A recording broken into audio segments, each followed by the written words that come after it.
Salut tout le monde, donc aujourd'hui on se retrouve pour la troisième vidéo du projet de synthèse du 1,4-diméthoxybenzène qu'on a commencé en août 2020 avec Cyriac dans ses locaux. Je vous rappelle brièvement le projet, donc il s'agit de partir de phénol et de réaliser une méthylation du phénol en anisole, une nitration de l'anisole en para-nitroanisole, une réduction du groupe nitro en amine, donc une aniline, la para-anizidine, qu'on peut facilement transformer en un diazonium, très électrophile et très réactif, qu'on peut faire réagir avec de l'eau comme nucléophile pour obtenir le paraméthoxyphénol. Et enfin, par une méthylation de ce paraméthoxyphénol, on obtient le 1,4-diméthoxybenzène. À ce stade, on vous a déjà présenté la synthèse de l'anisole par méthylation du phénol et la nitration de l'anisole en paranitroanisole avec un mélange sulfonitrique. On a obtenu avec succès, bien qu'on ait eu un faible rendement, la para-nitroanisole. Et donc dans cette vidéo, on va vous présenter la synthèse de la para-anizidine à partir de cette para-nitroanisole par une réduction du groupe nitro en amine. Alors, les méthodes de réduction des groupes nitro aromatiques en aniline, il y en a quelques-unes qui me reviennent là maintenant, et les plus classiques sont les suivantes du coup, c'est la réduction par les métaux en dissolution, donc fer, zinc ou étain très traditionnellement. L'étain en milieu acide marche très bien. Ce sont des méthodes qui sont efficaces mais qui donnent des milieux réactionnels assez sales, puisqu'on a tous les métaux dissous à la fin dans le milieu réactionnel qu'il faut séparer de l'aniline qu'on a fabriquée. Donc on ne choisira pas cette méthode pour la synthèse de la para-anizidine. Ensuite, il y a la réduction par les réducteurs soufrés, donc le sulfure d'hydrogène par exemple, qui est très toxique et qui est une espèce gazeuse dangereuse à manipuler. Et le dithionite de sodium, celui-là je l'aime bien, il est assez efficace, le dithionite de sodium en milieu basique. On vous le présentera peut-être un jour sur cette chaîne. Ça remonte à loin, mais j'avais fait une synthèse du luminol qui est, je crois, la première vidéo de cette chaîne où je l'utilise. Ça mériterait d'y revenir un de ces quatre, mais ce n'est pas la méthode qu'on a choisi de vous présenter pour cette vidéo parce qu'on avait envie de vous montrer quelque chose d'un petit peu plus riche expérimentalement. La troisième méthode, l'hydrogénation catalytique. Alors cette méthode, pour le coup, est très propre. Elle vise à utiliser du dihydrogène gazeux comme réducteur, H2, donc qui est thermodynamiquement un très bon réducteur, mais cinétiquement bloqué de par la force de la liaison hydrogène-hydrogène. Et il faut donc une catalyse, de la catalyse hétérogène en général par des métaux de transition, des métaux de la colonne 10, le nickel, le palladium ou le platine, qui sont des très bons catalyseurs pour les hydrogénations, qui permettent de rompre cette liaison hydrogène-hydrogène et d'activer du coup le réducteur gazeux, le dihydrogène, pour réduire le groupe nitro en amine. Le seul sous-produit de cette réaction, c'est de l'eau, le produit d'oxydation de l'hydrogène, ce qui rend la réaction très propre. Et le catalyseur, qui est un solide, puisqu'on fait de la catalyse hétérogène par des métaux, en l'occurrence ce sera du palladium sur charbon, peut se retirer facilement par filtration du milieu réactionnel après la réaction. Ça rend du coup cette réduction très intéressante parce que très propre et très facile à retraiter. Et c'est donc la méthode qu'on choisira de vous présenter dans cette vidéo. Et vous allez voir que c'est un petit peu intéressant du point de vue expérimental puisque ça fait un setup, un montage réactionnel assez riche, étant donné qu'on va faire réagir une espèce qui est la paranitroanisole, qui sera en solution dans un solvant, et une espèce gazeuse, le dihydrogène, avec un métal de transition, le palladium. Vous allez voir, c'est plutôt riche. En remerciement à Cyriac qui nous a prêté ses locaux pendant cette grosse semaine de synthèse avec lui, ce sera Cyriac qui vous présentera le montage réactionnel ainsi que la synthèse. Je ne m'occuperai que des phases de traitement du milieu réactionnel. Ok, donc on va maintenant passer à l'hydrogénation. Donc on a un montage qui est assez compliqué là.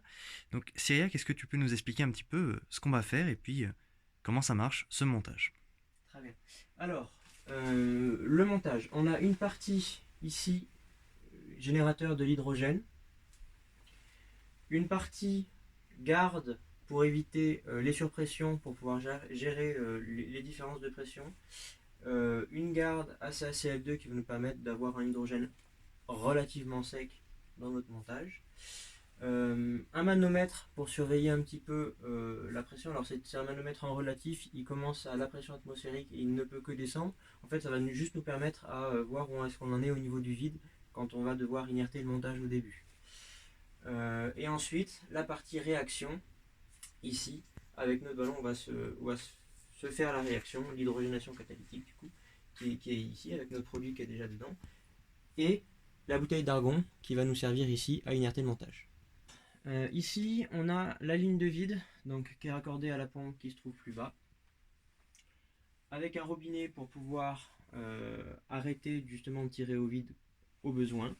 Un T qui va nous permettre d'avoir ici le générateur avec l'aluminium, vous pouvez le voir, il est largement en excès, qui est raccordé ensuite à une ampoule de coulée qui contient une solution de soude Donc c'est la réaction de la soude, de l'eau et de l'aluminium qui va permettre de générer l'hydrogène ici.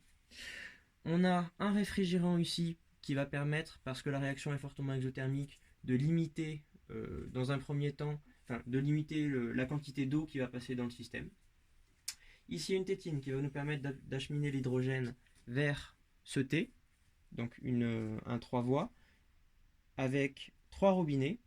Ici pour pouvoir isoler la partie génération de l'hydrogène, ici pour pouvoir isoler la partie réaction, et ici pour pouvoir isoler le petit ballon qui va nous servir de régulateur de pression. On a ici la garde ACACL2 qui va nous permettre de ressécher l'hydrogène, de le sécher correctement. On avait essayé de retirer le plus d'eau possible à l'aide du réfrigérant ici. Là, c'est la deuxième et dernière étape où on va essayer de retirer le maximum d'eau. On passe ensuite par le malomètre qui va nous permettre de regarder où on en est au niveau du vide et où est-ce qu'on en est de l'inertage avec l'argon pour essayer de revenir à zéro et du coup de ne pas avoir de problème de sous-pression au niveau du ballon. Un condenseur qui va nous permettre d'éventuellement, si jamais la réaction était suffisamment exothermique pour porter au reflux notre solvant, à savoir l'acétate d'éthyle, pouvoir contenir justement cette ébullition. Un T qui nous permet ici de nous raccorder à la bouteille d'argon qui va nous permettre l'inertage du système, et notre ballon réactionnel avec le produit et un barreau. Alors, dans le ballon de réaction, avec son barreau aimanté, nous avons 7,34 g de paranitroanisole, donc le produit qu'on a purifié à l'étape d'avant et qu'on a synthétisé. On va le mettre en solution dans 40 ml d'acétate d'éthyle et on ira rajouter une suspension de 0,5 g, 500 mg de palladium sur charbon activé à 5%. L'hydrogène, quant à lui, est en très large excès. On a fait en sorte de pouvoir en générer jusqu'à entre 5 et 6 équivalents molaires. Une petite précision sur le palladium sur charbon activé dont j'ai parlé tout à l'heure. On va donc en utiliser 0,5 g.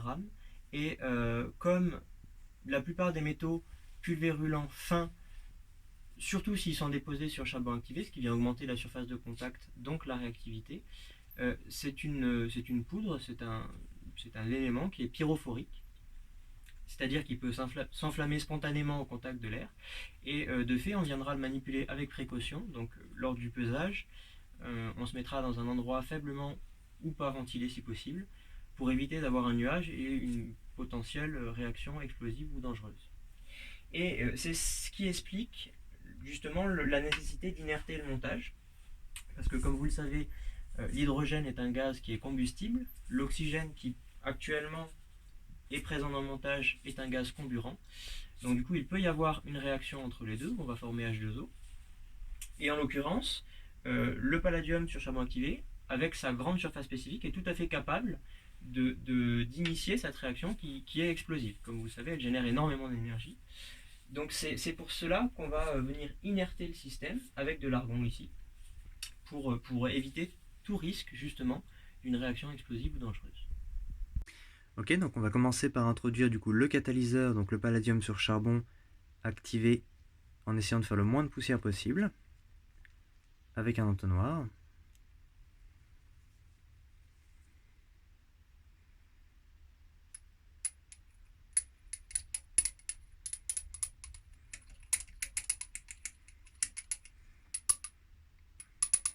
Et on va maintenant aller rincer avec le solvant de notre réaction, l'acétate d'éthyle, donc 40 ml.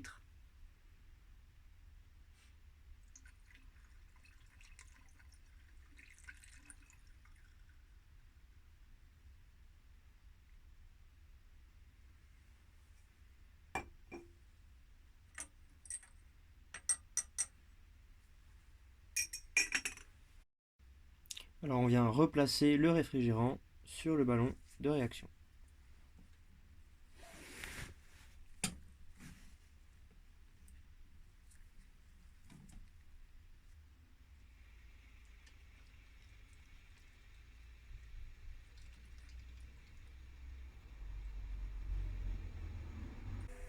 Bon alors Cyriac, est-ce que tu peux nous expliquer ce que tu es en train de faire? Alors on est en train de rincer, d'inerter le montage avec de l'argon en jouant entre vide et argon. Donc on vient remplir le ballon d'argon. Il est suffisamment rempli, on arrête l'argon, on l'isole et on vient rouvrir la ligne de vide. On voit que le manomètre descend, l'aiguille du manomètre descend, donc on est en train de tirer l'argon qui a pris la place de l'oxygène, de l'air de manière générale dans le montage. Une fois moins 800 millibars relatifs atteints, on ira couper la pompe, donc en tournant le robinet. Ah, on est à moins 700. Voilà. On a atteint moins 800. On vient couper le vide. Et on ouvre la bouteille d'argon. On repressurise le montage avec de l'argon pur. On va se rapprocher du zéro, donc de la pression atmosphérique.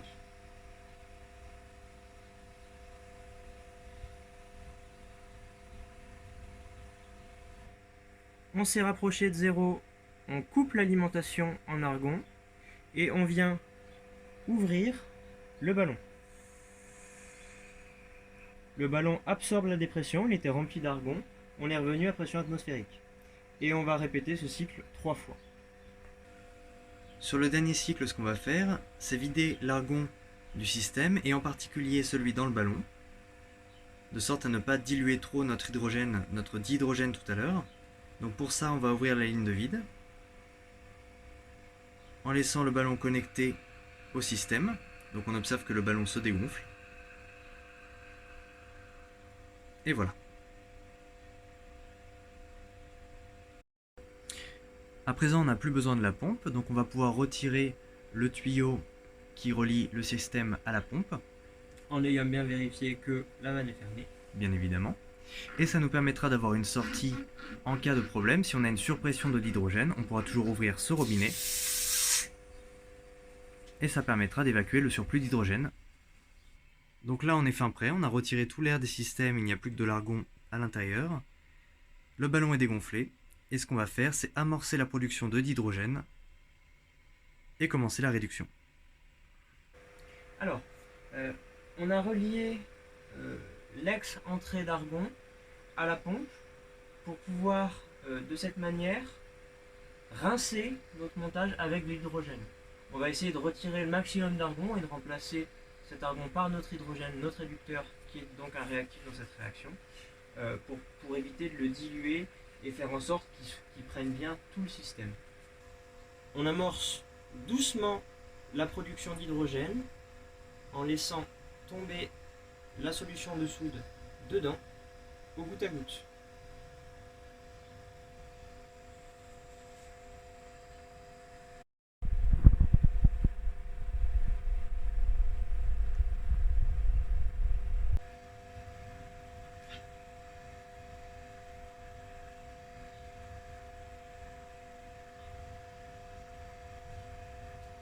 Le ballon s'est gonflé, on a produit un petit peu d'hydrogène. On va attendre de voir s'il peut gonfler un petit peu plus pour aller tirer le vide. Et ainsi laver notre système à l'hydrogène. On vient répéter l'opération pour rincer réellement le système à l'hydrogène. Et une fois cela fait quelques cycles effectués, on ira mettre l'agitation et mettre notre catalyseur et nos réactifs en rencontre l'un avec l'autre.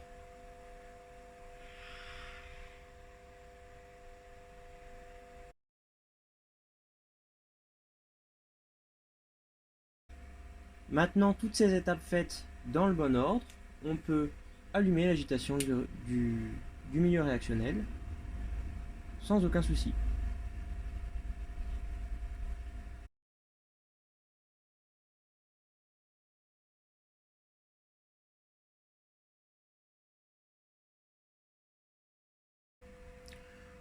On peut constater que très rapidement, Après la mise en marche de l'agitation, le ballon se dégonfle, il y a donc bien absorption de l'hydrogène dans la solution, il est en train de réagir avec nos réactifs. Au final, grâce à cette installation, on est en mesure d'introduire au goutte à goutte de l'hydroxyde de sodium en solution aqueuse dans de l'aluminium métallique. La réaction du coup de l'aluminium avec l'eau et la soude génère du dihydrogène gazeux qui remonte par le réfrigérant qui permet de condenser la vapeur d'eau liée à l'exothermicité de la réaction jusqu'à un tuyau qui l'amène dans une zone de stockage donc, qui est le ballon de baudruche qu'on a ici. Ensuite, le gaz passe à travers une colonne de chlorure de calcium, ce qui permet de le sécher. On passe par le manomètre qui nous a permis de lire tout à l'heure la pression. On descend par un réfrigérant jusqu'au ballon de la réaction, où l'hydrogène est absorbé. Au final, on travaille en flux continu, en ayant d'une part la production de d'hydrogène, d'autre part son utilisation dans la réduction du nitro en amine. Alors, pour mesurer l'avancement de la réaction et la consommation d'hydrogène, on peut par exemple tracer un trait noir sur le ballon d'une longueur donnée à un temps donné et ensuite le mesurer avec une règle pour voir si on a effectivement bien consommé de l'hydrogène.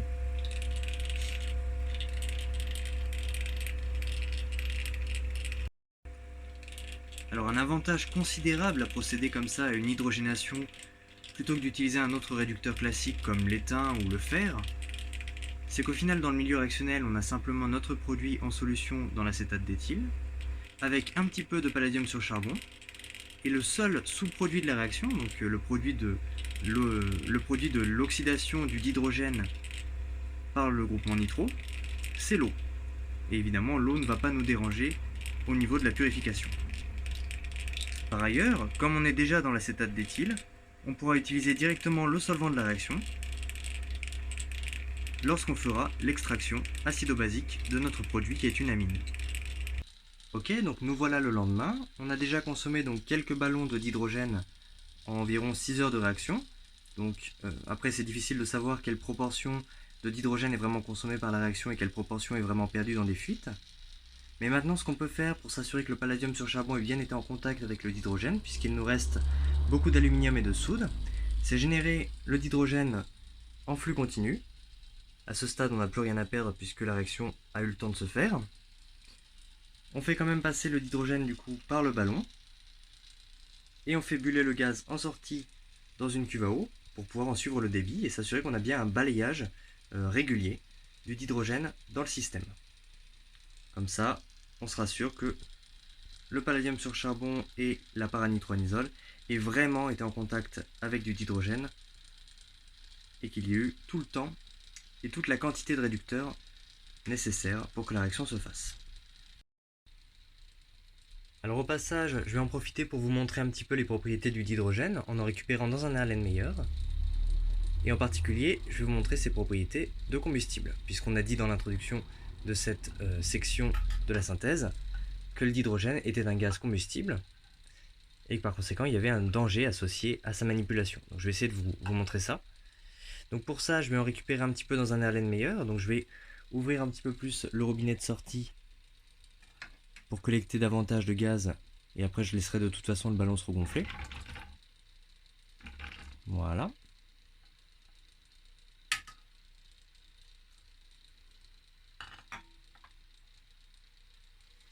Et maintenant ce qu'on va faire, c'est approcher un briquet de l'ouverture de l'Erlenmeyer et observer ce qui se passe. Ok, donc allons-y, je vais vous montrer ça.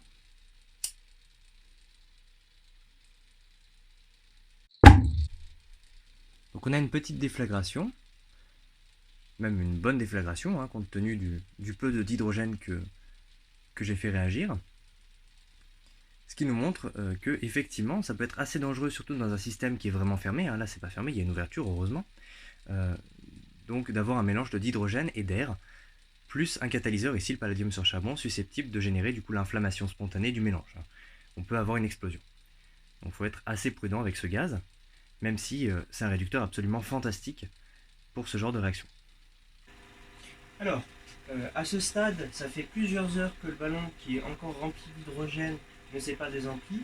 On considérera donc que la réaction est maintenant terminée. On va donc pouvoir arrêter l'agitation. On ira ensuite tirer au vide pour remplacer l'hydrogène contenu actuellement dans le montage par de l'argon. On fera ce cycle 2 fois pour ensuite se permettre de revenir avec de l'oxygène dans le milieu. Alors, dans un premier temps, on vient vider le ballon d'hydrogène en tirant légèrement au vide.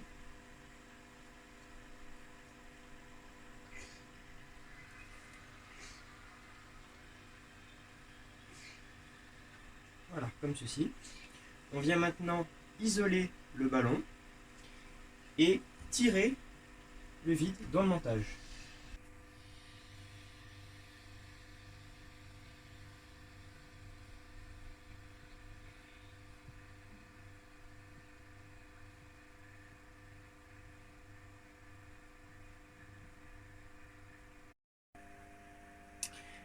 Maintenant qu'on a tiré le vide dans le montage, on vient ouvrir la vanne pour le remplir avec de l'argon et ainsi l'inerter. On répétera ce cycle une fois.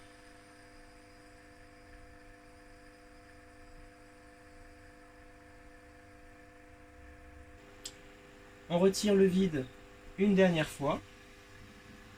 On vient dépressuriser le système et ainsi retirer une grosse majorité d'argon et éventuellement des traces d'hydrogène résiduel. On coupe la ligne de vide. On vient ici se retirer de la ligne d'argon.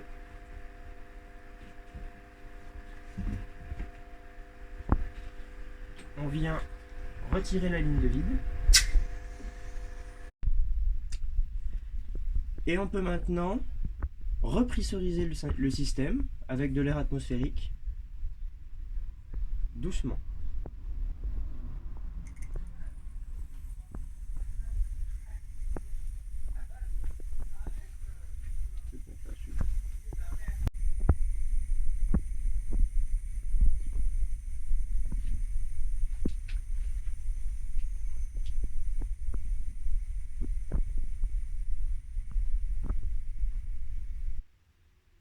On va maintenant pouvoir récupérer notre produit, et pour ça la première chose qu'on va faire, c'est filtrer le catalyseur de palladium sur charbon.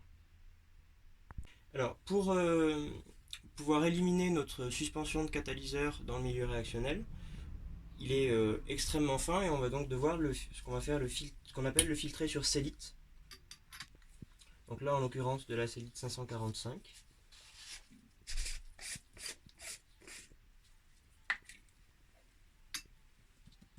En fait, elle vient ici jouer le rôle de tamis extrêmement fin.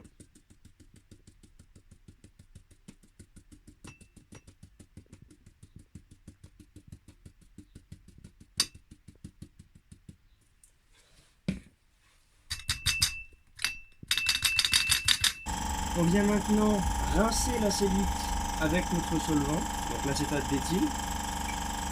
Ça permet de conditionner le filtre.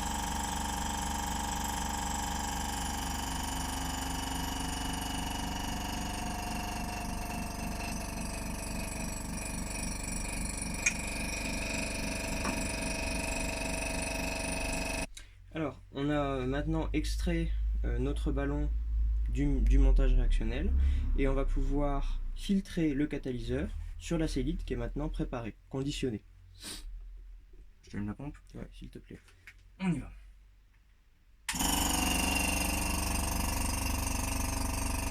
C'est bon ?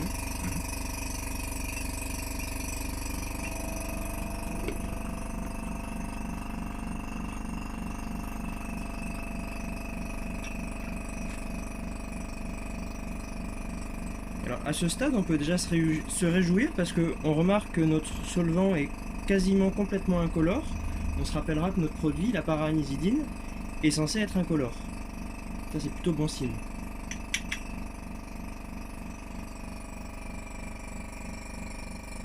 Il est possible que le charbon activé en fait ait retenu quelques goudrons, non? Aussi. Tout à fait. On va commencer par rincer le ballon de la réaction.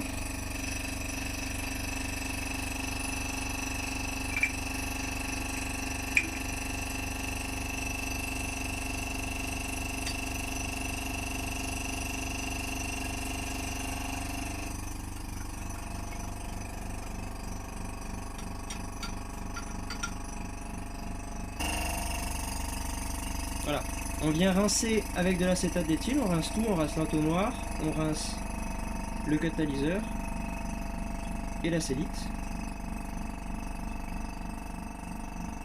On remarque d'ailleurs Il y a une bande de couleur qui descend. qu'il y a une bande de couleur qui descend, c'est une partie éventuellement des impuretés résiduelles. Vraiment. On va maintenant couper la pompe pour éviter de sécher le palladium sur le charbon activé. Et voilà, on a maintenant séparé avec succès donc le catalyseur de palladium sur charbon activé de notre solution de para-aminoanisole dans l'acétate d'éthyle. Et on va maintenant purifier le produit d'intérêt qui est une amine par une extraction acido-basique en se servant donc de la basicité de l'amine. On va faire une extraction acido-basique de notre para-anisidine qui est ici. Donc on va jouer sur le fait qu'une amine c'est une base et qu'on peut donc la protoner pour la transformer en un ammonium qu'on peut passer en phase aqueuse. Donc je vais d'abord introduire la para-anisidine en solution dans l'acétate d'éthyle dans l'ampoule à décanter.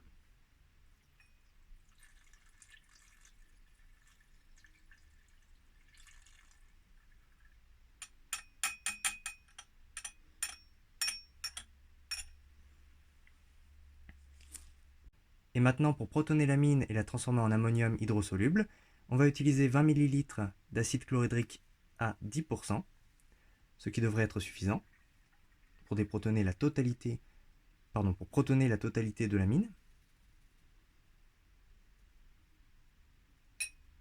Donc on observe un changement de couleur. Et on observe également que la phase aqueuse se colore. Donc on voit tout de suite que la phase aqueuse est déjà très colorée. On va agiter l'ampoule pour extraire au maximum l'ammonium. Donc maintenant on agite pour maximiser l'extraction. Et on pense à dégazer pour éviter une montée de pression. Donc là ce qu'on est en train de faire, c'est protoner l'amine en ammonium pour la faire passer en phase aqueuse. Et s'il nous reste un peu du dérivé nitré initial dans notre milieu réactionnel qui n'aurait pas réagi, a priori lui, comme il n'est pas basique, ne devrait pas passer en phase aqueuse et restera en phase organique.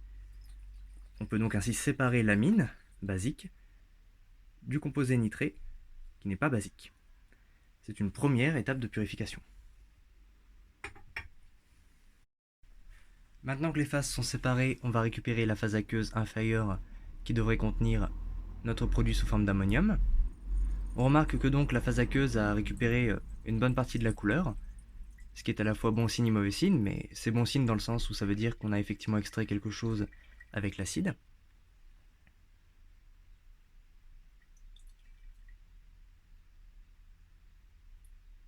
Pour récupérer la totalité de l'ammonium, on va procéder à une deuxième extraction avec 25 ml d'eau.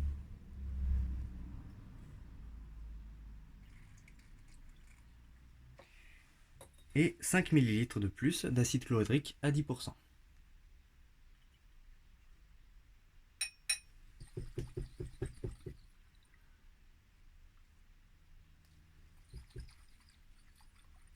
Allons-y, récupérons donc le reste de notre phase aqueuse de l'ammonium.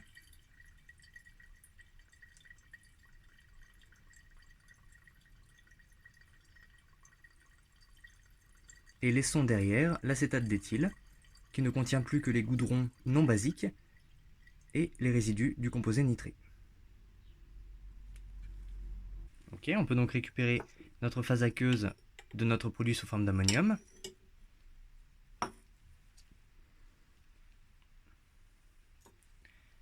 Et on va se débarrasser de la phase d'acétate d'éthyle, qui à ce stade ne contient plus que les goudrons et les restes de composés nitrés.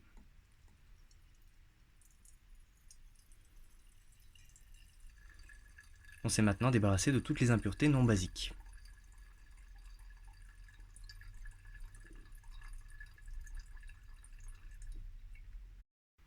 Bien sûr, à cette étape, on s'assurera que la phase aqueuse est bien acide, donc à un pH qui est ici de l'ordre de 1, ce qui est bien inférieur à la valeur du pK de l'amine, enfin de l'ammonium-amine, le couple ammonium-amine, qui est de l'ordre de 5 ou 6. La protonation de l'amine est donc quantitative et on peut récupérer la phase aqueuse en étant sûr de ne pas laisser trop d'amine en phase organique. Donc on a maintenant notre phase aqueuse d'ammonium, et ce qu'on va faire pour relibérer l'amine et l'extraire, c'est utiliser une base relativement faible, pas de la soude, ça pourrait être un peu trop violent puis ça sert à rien, le pKa c'est seulement de l'ordre de 5 ou 6, mais du carbonate de sodium, à 10%. Donc on va essayer d'y aller doucement, je vais mettre 80 ml, ce qui devrait suffire à neutraliser tout l'excès d'acide chlorhydrique, mais également à redéprotoner l'ammonium.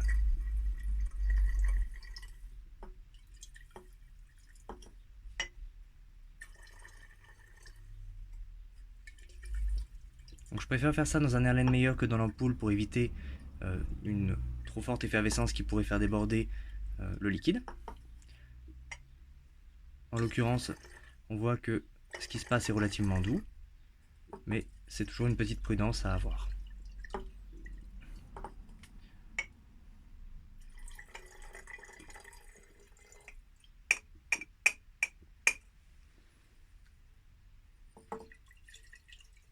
Donc là, notre amine est à nouveau sous forme basique.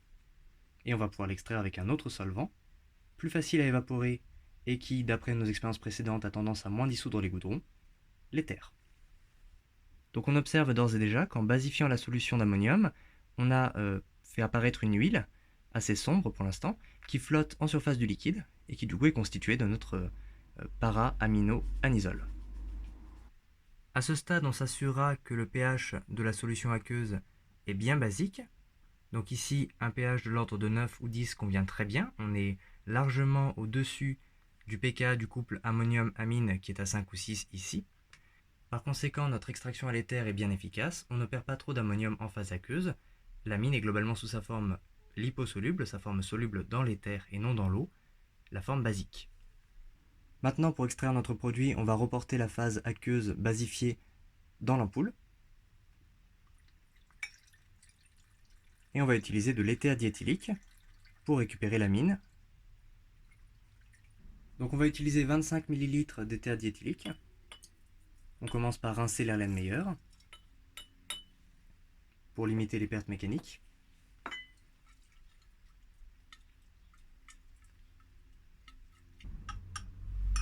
Et on introduit l'éther dans l'ampoule en rinçant l'entonnoir. On agite, et là attention, il fait à peu près 40 degrés, et l'éther boit 35, donc grosse montée de pression.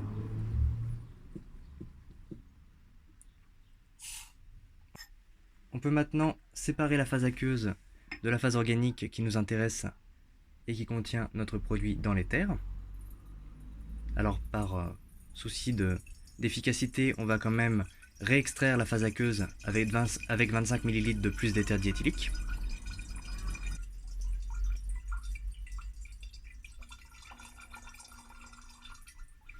Et on remarque que cette fois-ci la couleur est dans la phase organique.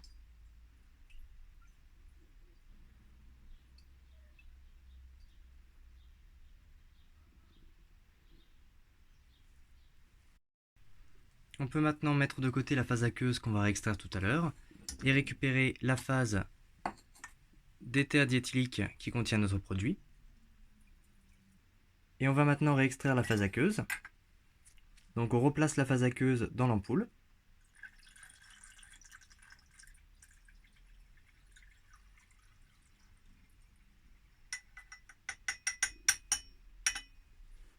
On rince avec 25 ml de plus d'éther diéthylique.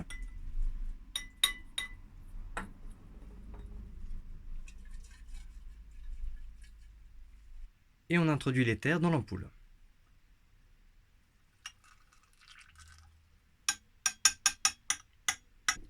On extrait une fois de plus.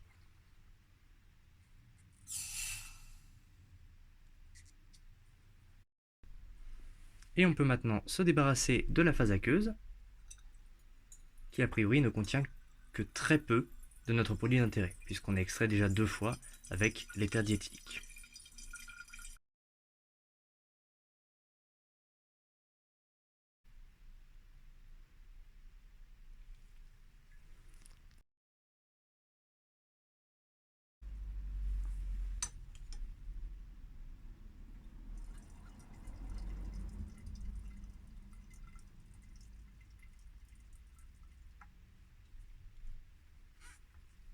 Et voilà, on a notre amine débarrassée du composé nitré dans l'état diéthylique, plus qu'à évaporer le solvant et procéder à une recristallisation. Au final, par cette extraction acido-basique, on s'est débarrassé d'une part des composés non basiques solubles dans l'acétate d'éthyle, et d'autre part des composés basiques solubles dans l'eau. On va maintenant évaporer le solvant sous pression réduite en se servant d'un évaporateur rotatif.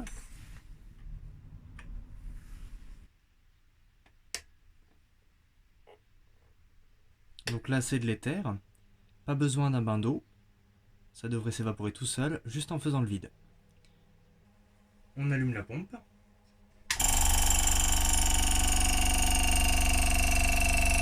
On observe que de la vapeur d'eau se condense sur le ballon est froid, on le sent bien au toucher, et c'est normal puisqu'on est en train d'évaporer un solvant, et l'évaporation est un processus endothermique. Très bien, donc là au toucher, le ballon est à température ambiante, donc il n'y a plus d'absorption de chaleur, ce qui signifie qu'on a évaporé tout l'éther. On va donc pouvoir arrêter l'évaporateur rotatif.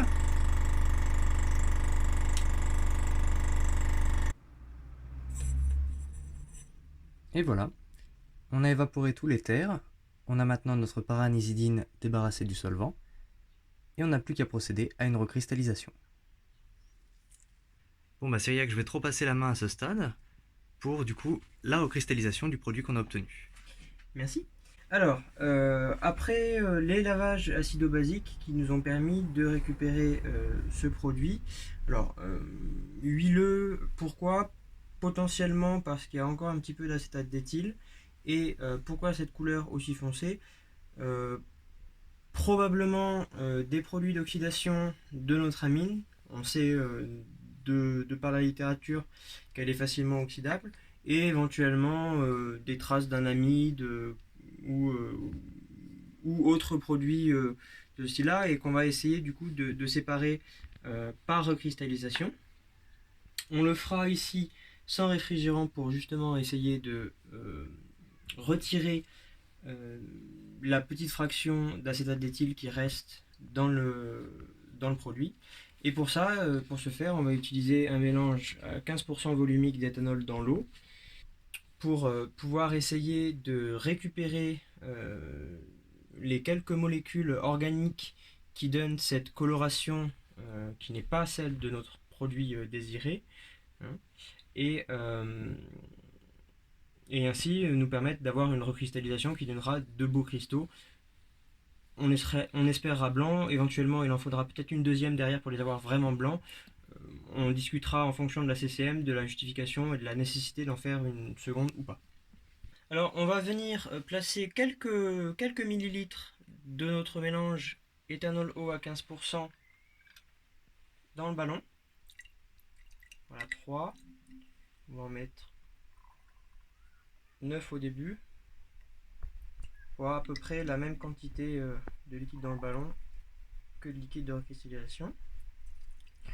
On l'a dit, notre produit est facilement oxydable. Donc on va venir, avant de mettre l'agitation, inerter le contenu de notre ballon. Essayer d'en chasser le maximum d'air avec de l'argon.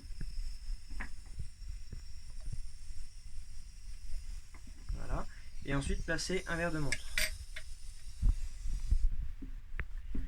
On peut ensuite allumer l'agitation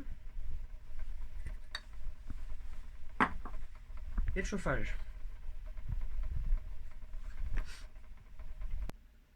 Donc là, l'intégralité de l'huile n'étant toujours pas dissoute, on va continuer à rajouter un petit peu de solvant, donc le mélange éthanol-eau.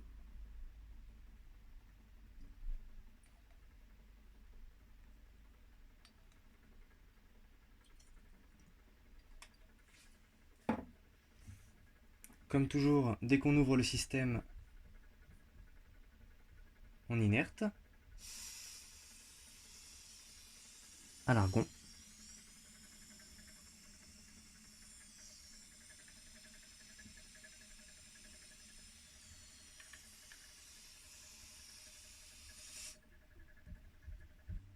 Ok, donc maintenant tout est dissous sauf une très petite quantité d'une huile presque solide, extrêmement foncée, donc a priori des goudrons. Donc ce qu'on va faire, c'est filtrer à travers un petit morceau de coton pour retenir les quelques solides qui sont encore présents. On filtre directement dans un petit Erlenmeyer qu'on a préchauffé. Et on va aller ensuite laisser refroidir le liquide qu'on viendra de filtrer au congélateur.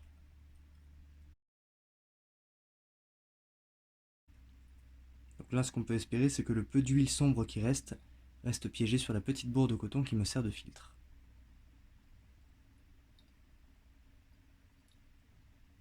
Et voilà.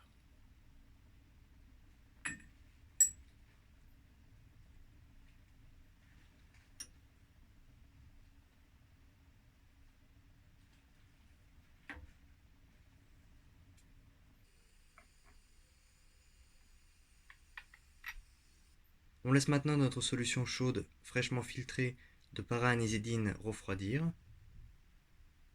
en espérant que le mélange cristallise. Au final, on aura pu retirer quand même quelques goudrons, simplement par une filtration à travers un morceau de coton. Malheureusement, on est en train d'observer la formation d'une huile, d'un trouble donc de nature goudronneuse, ou en tout cas huileux, dans le liquide. Donc là, c'est pas bon, donc on va essayer de précipiter la cristallisation, d'accélérer fortement la cristallisation, de la forcer en quelque sorte, en refroidissant brutalement le liquide. Donc pour ça, je vais mettre l'Erlenmeyer au congélateur. Alors, après l'avoir laissé cristalliser dans le congélateur un petit moment, on observe qu'au fond de l'Erlenmeyer se sont déposés des cristaux relativement blancs. Et au-dessus, c'est aussi cristallisé, hein, c'est pas du liquide, il en reste très peu du liquide. Mais plutôt marron avec sur les parois des dépôts marron aussi. Donc un solide mais contaminé par les goudrons. Ce qu'on va faire maintenant, c'est qu'on va essayer de le triturer pour essayer de décoller ces goudrons, le filtrer et le laver avec le solvant pour faire cette cristallisation à froid et essayer de voir si on va entraîner les goudrons ou pas.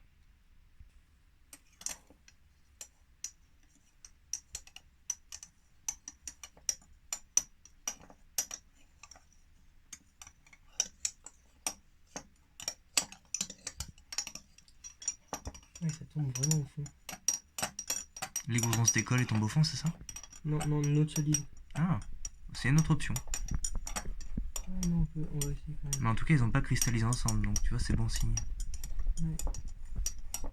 Non, je pense qu'un coup de rinçage, une deuxième recriste et c'est plié.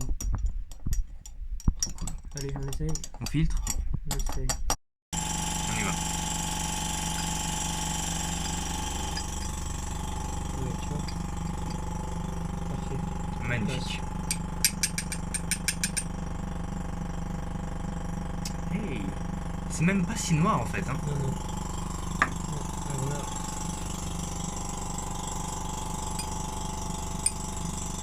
Regarde-moi ces belles paillettes.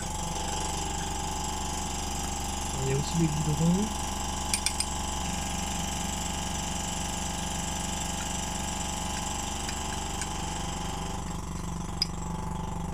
Tiens, tu coupes pas le vide toi quand tu rinces. Non, pas là.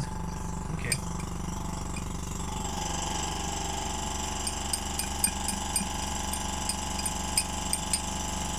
C'est pour essayer de faire passer les goudrons d'un coup, c'est ça? Ouais. D'accord. Au final, juste par une recristallisation avec de l'eau et de l'alcool, on a réussi à transformer une huile sombre, noirâtre, en des cristaux en forme de paillettes encore légèrement bruns, et à retirer une très très grande quantité de goudron. Donc c'est déjà une sacrée purification. On peut maintenant peser le produit final recristallisé.